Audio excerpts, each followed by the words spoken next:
audiência una, ela vai ser presencial ou vai ser telepresencial? Primeira questão. Sendo telepresencial, tem que saber o link da audiência, tem que cada parte estar separado das outras pessoas. Se for presencial, temos que saber o endereço, temos que combinar com as partes e com as testemunhas, né? Um pouquinho antes. Isso já foi tema de lives de audiências telepresenciais e de lives de audiências presenciais. Se você não assistiu, assista, que é importante. Depois disso, superada a questão da audiência ser online ou presencial, apregoada a audiência. Então, a primeira etapa tá aí, pregão. O que é o pregão?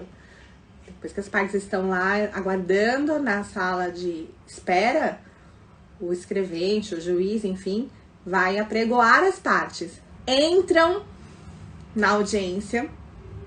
E aí, o que acontece? Já começa a sair ouvindo todo mundo? Não! Primeira etapa é saber se existe uma conciliação. Mas antes ainda tem a qualificação. Tem que entregar o documento, né? Ou pelo menos falar a numeração do documento. Em épocas de Covid, não são todos os juízes que pegam os documentos em mãos, mas tem que qualificar as partes. É importantíssimo as partes estarem com o documento de identificação com foto. Ah, e se não tiver? Ah, eu já vi arquivando, se for o reclamante, e já vi dando revelia, se for a reclamada. Ah, mas pode ser carteira de trabalho? Eu perdi meu RG? Pode. Pode ser carteira de motorista? Pode. Pode ser carteira de profissão, pode ser...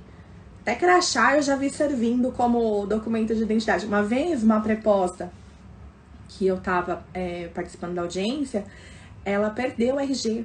E aí, na hora, ela falou, excelência, eu perdi, não tô encontrando, só tem meu bilhete único. Tinha foto, o juiz aceitou. Foi importante ter documento com foto. Se não tiver, não vai fazer audiência. Superar a qualificação das partes, então, vem a tentativa de conciliação.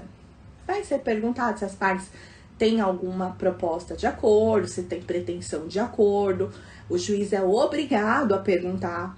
Alguns juízes vão forçar mais ou menos a questão do acordo. O juiz vai perguntar se tem acordo, se não tem acordo. E então, se não tiver acordo, ele vai partir para o depoimento pessoal, se as partes requererem, e depoimento das testemunhas, se tiverem. Isso partindo do princípio que não tenha perícia, tá? Vamos considerar aqui uma audiência una comum, sem inversão de ônus da prova, tá? Ordem, regra geral. Primeiro ouve o reclamante, o preposto sai da sala. Se a audiência for virtual, eles colocam o preposto numa sala de espera, ele não escuta o depoimento do reclamante. Normalmente, o juiz já faz algumas perguntas ali de inquisição. Inquisição não, né? Inquirição, melhor dizendo. E se ele já esgotou o tema, o advogado pode se dar por satisfeito, ou ainda o juiz pode dar direto a palavra para o advogado da parte contrária, fazer as perguntas, né, para a parte contrária. Lembra sempre, você não pode fazer pergunta para o seu cliente. Então, se você for advogado do reclamante, você só vai fazer pergunta para o preposto.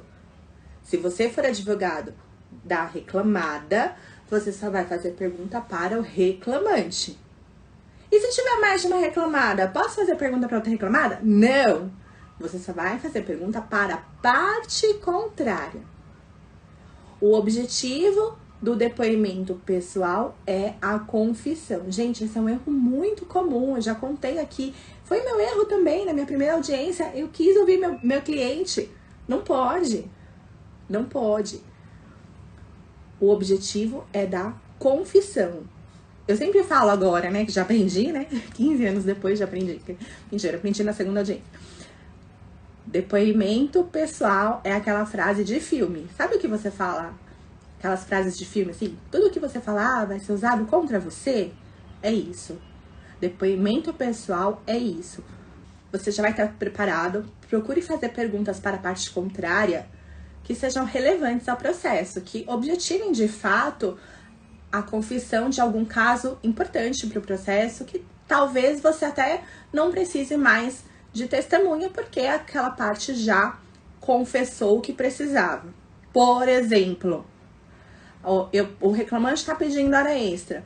Você pergunta o horário dele e ele já falou uma jornada que não é uma jornada extraordinária. Precisa você ouvir testemunha? Não vai precisar. Tá bom? Nesse sentido. Ou ao contrário, se você tá pelo reclamante, o preposto já admitiu que o reclamante fazia hora extra. Precisa você ouvir testemunha para provar que ele fazia hora extra? Não. O preposto já confessou que o reclamante fazia.